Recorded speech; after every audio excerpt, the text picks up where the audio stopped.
Take a moment to read the following.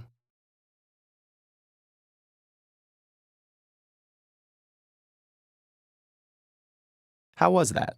Frustrating? Slow? What were those sentences about? They're actually a simulation of the experience of dyslexia, designed to make you decode each word. Those with dyslexia experience that laborious pace every time they read.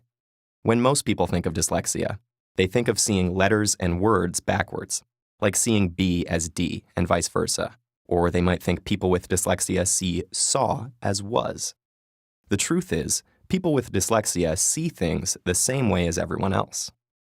Dyslexia is caused by a phonological processing problem, meaning people affected by it have trouble not with seeing language, but with manipulating it. For example, if you heard the word cat and then someone asked you, remove the C, what word would you have left? At. This can be difficult for those with dyslexia, words like catch. Dyslexia also runs in families. It's common to see one family member who has trouble spelling, while another family member has severe difficulty decoding even one-syllable words like catch. Need to focus. Oh, I'm a bit dyslexic too. You're slow, aren't you? Can you spell dyslexia? D-Y-S Lexia.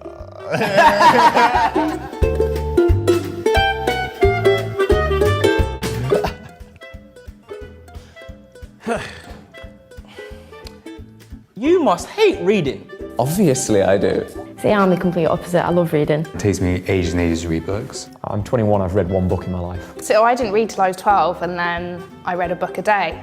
It's a glitch, because when I read, I sometimes read and I follow the sentence down and then I go back up. I would end up reading the exact same line over and over. You just need to focus. So I've had that all my life. You need to focus, you need to focus. You're not focusing, you need to try harder. My parents, my teachers thought I had attitude problems. I'm lazy. To people. According to my mum, I'm lazy. Lazy gang. Things or maybe we don't know, but we have these little things called mini columns.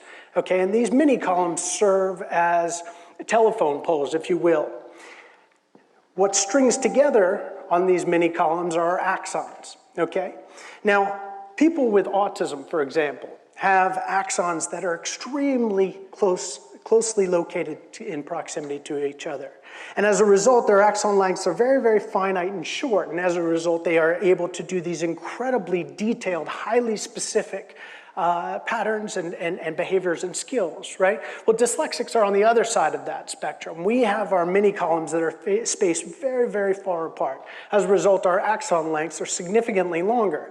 And this actually lends to some significant cognitive advantages. We have an ability to look at a situation and identify seemingly disparate pieces of information and blend those into a narrative or a tapestry. How would you just simply define dyslexia? Dyslexia is an unexpected difficulty in reading in an individual who has the intelligence to read at a much higher level. Yale University doctors Sally and Bennett Shaywitz have been married for some 5 decades. In 1983, they began tracking the reading of more than 400 kindergartners, picked at random. They're still tracking them today.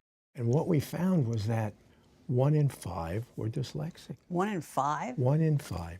I would have thought maybe 1 in 20. It is very common. But perhaps their most important finding, there is no link at all between dyslexia and intelligence. The biggest misunderstanding is that people who read slowly aren't smart. IQ is on the top and reading is on the bottom. And the Shaywitzes compared typical readers whose reading skills mirror their IQs with dyslexic readers whose reading skills don't.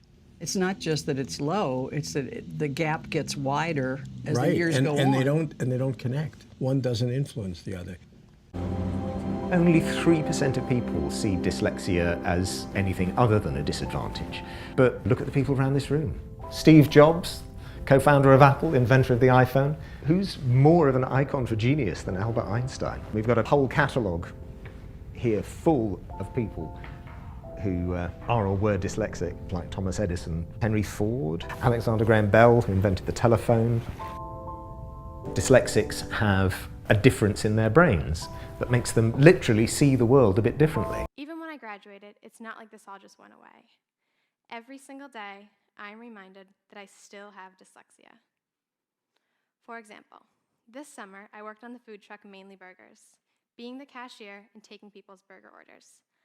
I spell onions, UNIONS.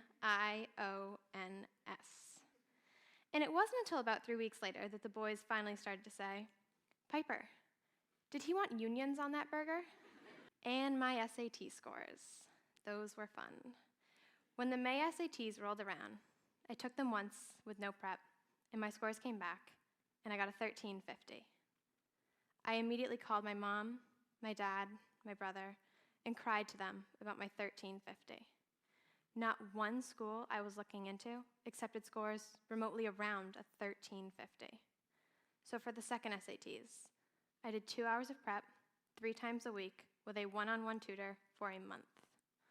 And my scores came back, and I got a 1350. 1350 was my destiny. And most recently, I was writing a letter to thank a college professor for meeting with me.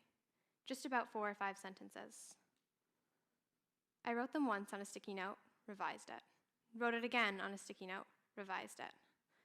Then I circled words that looked like they were misspelled and Google searched them. Then I wrote the letter in pencil on the card, wrote over it in pen. That was the process it took for just 4 to 5 sentences. Neurodiversity emphasizes this spectrum of brain function in all humans and suggests that to better understand the perspectives of those around us, we should try to not only see the world through their eyes, but understand it through their brains.